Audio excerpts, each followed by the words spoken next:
अरे आपले वाढदिवसावाले जिन्सी कुठे आहेत? बर्थडे पार्टीला गेले.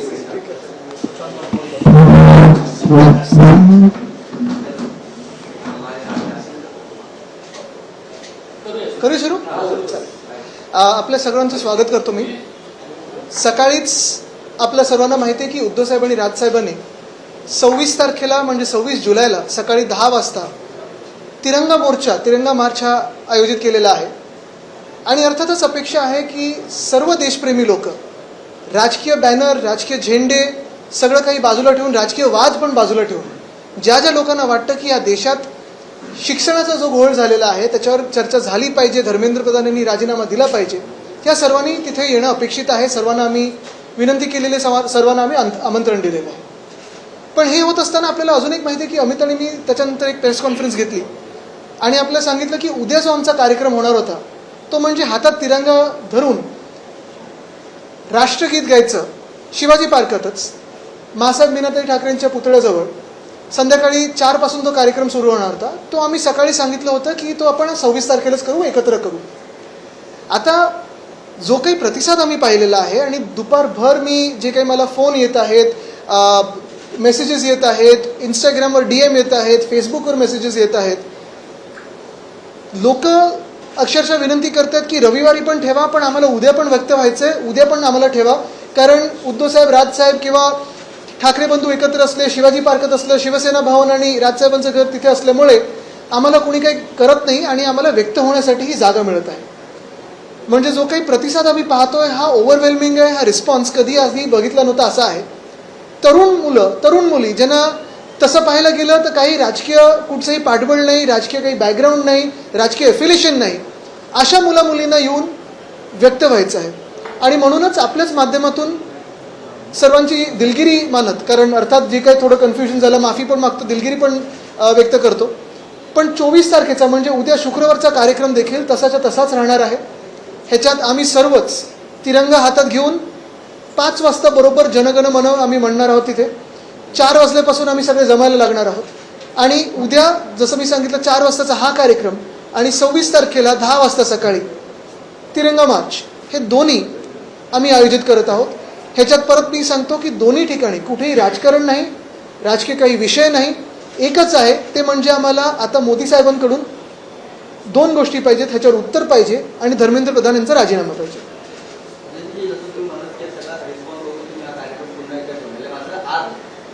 विद्यार्थी कारण गेल्या 4 दिवसापासून शिवाजी पार्क परिसरामध्ये विद्यार्थी हो आजही येतात, तर आज त्यांना थांबून दिलं जात नाही. खूप मोठे पोलीस आहेत तिकडे आणि कोणी जर दिसलं तर त्यांना लगेच तिथून काढताय. आज मला वाटतं थोडी मुंबई बंद आहे नाही वगैरे ह्याच्यावर थोडं धरपकड चालली होती. पण ज्याही विद्यार्थ्यांना वरळीला नेलं किंवा अनेक पोलीस स्टेशनला नेलं तिथे आमच्या शिवसेनेच्या टीमने लगेच जाऊन त्यांना मदत केलेली आहे, त्यांच्यासोबत उभं राहिलं. आणि परत आपल्याला एकदा सांगतो की शिवसेना UBTlegal@gmail.com ह्या ईमेल ID वर तुमच्या सगळ्या नोटिसेस, FIR कॉपीज आम्हाला पाठवा. ह्या आंदोलनाबद्दल आम्ही तुम्हाला मदत करायला उभं राहू. ज्या विद्यार्थ्यांवरती गुन्हे दाखल केलेले आहेत त्यांना नोटिसेस येत आहेत आणि त्यांना काही न करता देखील ताब्यात घेतलं जात आहे, पोलिसांना काय आव्हान? नाही, आम्ही आता ह्याच्यावर अर्थात जी काही पूर्णपणे ज्युडिशियल ॲक्टिव्हिझम असेल किंवा रस्त्यावर येण्याचं, कारण आज जो व्हिडिओ पाहिला आम्ही तो भयानक होता. 50 ग्रॅम जे काही ड्रग्स वगैरे, म्हणजे जे पोलीस ड्रग्स पकडले पाहिजेत ते प्लांट करतात, धमकवतात मुलांना की तुम्हाला, आणि लहान लहान मुलांना, तरुण मुलांना तुम्ही हे करता, कॉलेजच्या आणि शाळेच्या मुलांना असं धमकवता ड्रग्सची धमकी देऊन. म्हणजे तुम्ही त्यांना सांगितलं पाहिजे ड्रग्सपासून लांब राहा आणि तुम्ही सांगता त्यांना 50 ग्रॅमची पावडर टाकू. तुम्ही यांची देशभक्ती ग्राम्समध्ये मोजता. ही कसली दादागिरी चालवली? आणि आत्तापर्यंत आम्ही आदर ठेवलेला आहे, संवेदनशीलता पाळलेली आहे, शांतीपूर्व आंदोलन झालेलं आहे. मी पोलिसांना एकच सांगतोय, उगीच धरपकड करू नका आणि असल्या फालतू धमक्या देऊ नका. आंदोलन चिघळलं तर ते कोणाच्या हातात राहणार नाही. आमची देशभक्ती ही तुम्ही ग्रॅम्समध्ये मोजू नका, तुम्हाला भारी पडेल. मुख्यमंत्र्यांनी लगेच त्यावरती प्रतिक्रिया दिल्यामुळे पोलिसांवरती आम्ही कारवाई करणार. कारवाई नाही, त्यांना बडतर्फ केलं पाहिजे त्या माणसाला. आणि कोण आहे त्याचा फोटो सगळीकडे लावा की हा ड्रग्ज डीलर आहे का आणि ह्याच्या मागे कोण कोण अजून नेटवर्कमध्ये आहे. कारण हा विषय देखील सोडणार नाही.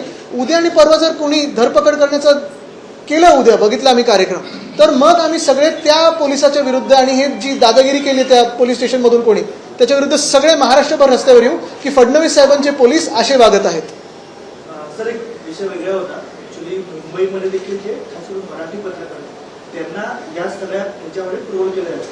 तर त्यावर आपलं वक्तव्य. ते मला वाटतं मी आपल्याला पहिल्यापासून सांगतो आणि हे मी नेहमी सांगितलेलं आहे. बघा, दिल्लीत काही पत्रकार असतील किंवा देशभरात अनेक पत्रकार असतील, त्यांना एक तो गोदी मीडियाचा लेबल लागलेला आहे. आता संजय राऊत साहेब सांगतात तसा डोंट कट इट. पण मी जे पाहिलेलं आहे मुंबईमध्ये असेल किंवा महाराष्ट्रामध्ये असेल, जवळपास 99.99% लोक हे प्रामाणिकपणे करत आहेत. अर्थात तुमच्या चॅनलबद्दल दुर्दैवाने अनेक ठिकाणी जसं जे राष्ट्रीय पातळीवर होतं तसं लेबल लावतात, पण आपण सर्वांनी काल परवाकडे पण सहकार्य केलेलं, तेवढंच कव्हरेज दिलेलं, तर त्याचा काही प्रॉब्लेम नाही. मुंबई महानगरपालिकेच्या कॅन्टीनवर एफडीआयने कारवाई केलेली आहे, ते बंद केलेलं आहे. मला वाटतं आता आपण वेगळा विषय करू नको. मी हिंदीमध्ये आणि इंग्लिशमध्ये पण एकदा महाविकास आघाडीची पण एक बैठक या आंदोलनाच्या अनुषंगानं बोलवते. कधी की आता काल मगाशी अच्छा, अजून आमच्यापर्यंत माहीत नाही ते. तर मग ते तुमच्या आंदोलनात सहभाग नाही, उद्या सगळ्यांनाच आमंत्रण आहे. बघा, उद्या एका पक्षाचं आंदोलन नाही, उद्या मुंबईचं आंदोलन आहे. तसं उद्या ठाण्यात पण होतं, तसं उद्या अनेक ठिकाणी होते. काल आपण पाहिलं असेल नागपूरमध्ये आमची युवती सेनेची अपूर्व पितलवार कसं फरफटत नेलं तिला. म्हणजे हेच फडणवीस साहेबांचे पोलीस असे कधीपासून वागायला लागले, हे महाराष्ट्राच्या पोलिसांची कधी संस्कृती नव्हती. कसं तुम्ही फरफटले तिला बघा, ते व्हिडिओज तुमच्याच माध्यमातून सगळीकडे जगभरात गेलेत. म्हणजे ह्या वागणुकीमुळे आपला देश बदनाम होतोय. ही दडपशाही जी आहे, मी परत आपल्याला सांगतो, न्यूरमबर्ग ट्रायल्स काय होते हे जरा गुगल करून पाहावं या ऑफिसर्सने. प्रकाश आंबेडकर मगाशी या सर्व आंदोलनाच्या अनुषंगानं असे म्हणाले की शरद पवार आणि मोदींच्या भेटीच्या अनुषंगात त्यांनी स्पेसिफिक म्हणाले की हे आंदोलन जर पुढे चांगलं व्यवस्थित घेऊन जायचं असेल तर शरद पवारांना या सगळ्या. बघा, हे मोठी माणसं आहेत, मी यांच्याबद्दल काही बोलणार नाही. आम्ही उद्या सगळे जमत आहोत. ते सोनम वांगचुक हे ना जसं उचललं आणि आत्ता तसं पाहिलं तर अटकेतच ठेवलेले, अजून कोणाला भेटू देत नाहीत त्यांना हॉस्पिटलमध्ये म्हटलं तरी. आणि नंतर अभिजित दिपके आणि जे तरुण तरुणी तिथे बसलेत, आम्ही त्यांच्यासाठी उतरत आहोत उद्या. पण देश आता चिडलेला आहे की ज्या प्रकारे टेझर गन, पेलेट गन, लाठी चार्ज करताना त्या लाठ्यांमध्ये जे काही खिळे होते हे सगळं देशाने पाहिलेलं आहे. आता शेतकरी पोचलेत तिथे, काल शीख बांधव पोचलेत तिथे. करा हिंमत. आंदोलन आहे त्याला प्रकाश आंबेडकरांना अद्याप बोलवले नाहीये, तर कशा 24 तारखेचं आंदोलन होणार आहे. बघा, मी तुम्हाला सांगतो परत एकदा, उद्याचं 24 तारखेचं जे दुपारचं आंदोलन आहे आमचं 4 वाजताचं, राष्ट्रगीत गाण्याचं आणि हातात तिरंगा धरून राष्ट्रगीत गाण्याचं, ह्याला मी सर्वांना ज्यांना ज्याने यायचं, तिथे कुठे स्टेज नाही आहे, कोणाचं भाषण नसणार, राजकीय फलक नाही आहेत, राजकीय झेंडे नाही आहेत. हे भारतीय नागरिकांचं, हिंदुस्थानी नागरिकांचं आंदोलन आहे आणि ते तसंच आम्ही करणार. उद्या ज्यांना कोणाला यायचं असेल त्यांनी यावं. अगदी जर फडणवीस साहेबांना वाटत असेल की त्यांच्या पण कोण ओळखीचं असेल जे नीट पेपरमध्ये अडकले होते किंवा मुलांचं भविष्य नीट झालं पाहिजे आणि मनातून त्यांना खरं वाटतच असेल केंद्राच्या भाजपविरुद्ध, पण त्यांनी पण यावं. सर, आज तुम्ही हेडलाईन करू नका नाही तो परत उद्या. मी देवेंद्रजी तुम्हाला बोललो, तुम्ही आज मुंबई महानगरपालिकेत सभा होती. तिकडे आपण बघितलं की शिवसेनेचे आणि भाजपचे नगरसेवक समोरासमोर आले आणि खरं म्हणजे भाजपच्या नगरसेवकांनी ठाकरेंविरोधात आज मोठी घोषणाबाजी केली होती. मला वाटतं जी काही घोषणाबाजी त्यांना करायची ती करू दे, पण चंदा चोरीवर त्यांनी उत्तर दिलं पाहिजे. चंपतरायला कोणी अपॉइंट केलं, अनिल मिश्राला कोणी अपॉइंट केलं, त्यांनी या नीटच्या आत्ता या घोटाळ्यामध्ये 20 मुलांनी आत्महत्या केली आहे, त्याच्यावर उत्तर दिलं पाहिजे. का एवढा देश भडकलेला आहे त्याच्यावर उत्तर दिलं पाहिजे. सोनम वांगचुक जे उपोषण करत होते, उत्तर दिलं पाहिजे की का त्यांना उपोषण करायची वेळ आणली. जे परवा 10 वर्षाच्या मुलाला तुम्ही कानाखाली मारता, एका महिलेच्या पाठीत बांबू तो मारता, कोणाला हात काय लावता, कसं काय तुम्ही वागताय. हे काय म्हणजे हे खरं देशद्रोही आहेत भाजपवाले.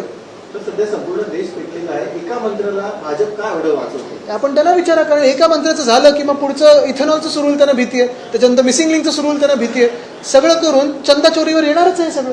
सीएम मगाशी म्हणाले की टीईटी घोटाळा नेहरूंच्या वेळी जास्त मोठ्या प्रमाणात नेहरूंच्या वेळी मग हे काय ते टीईटी फॉर टॅट करतात की टिट फॉर टॅट सारखं, आणि काय 6 वर्षानंतर त्यांना आठवलं.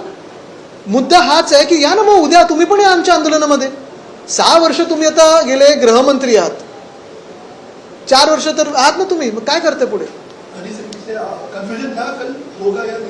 बिल्कुल.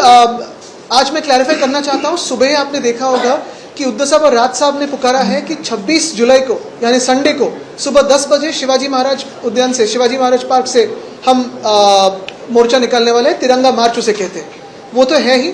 हमने पहले थोड़ा सोचा था कि कल का आंदोलन जो है 24 तारीख का वो संडे के साथ क्लब करे, लेकिन जितना फीडबैक आया है, जितना युवा युवतियों से मुझे मैसेजेस आए हैं, जितने बहुत सारे आम नागरिकों से मुझे मैसेज आए कि कल भी उनको आना है, क्योंकि कल का प्रोग्राम सिंपल है, साफ है.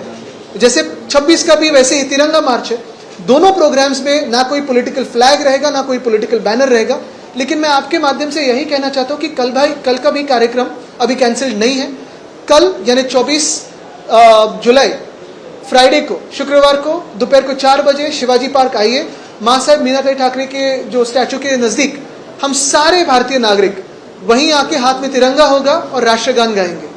सर, आपने जिस तरीके से अनाउंस किया कि 26 तारीख को एक बड़ा प्रोटेस्ट होने वाला है, लेकिन प्रोटेस्ट के बाद जो है प्रकाश आंबेडकर प्रेस कॉन्फ्रेंस में बोलते हैं मुझे तो इनवाइट नहीं किया गया 26। ये प्रोटेस्ट जो है हमने किसी को भी फ़ोन नहीं किया, किसी को मैसेज नहीं किया है। जो भी कर रहे हैं ये भारतीय नागरिक कर रहे हैं। इसमें ना कोई राजनीति है, ना कोई राजनीतिक दल है। जो राजनीति में दलदल भाजपा ने की है उसके खिलाफ है।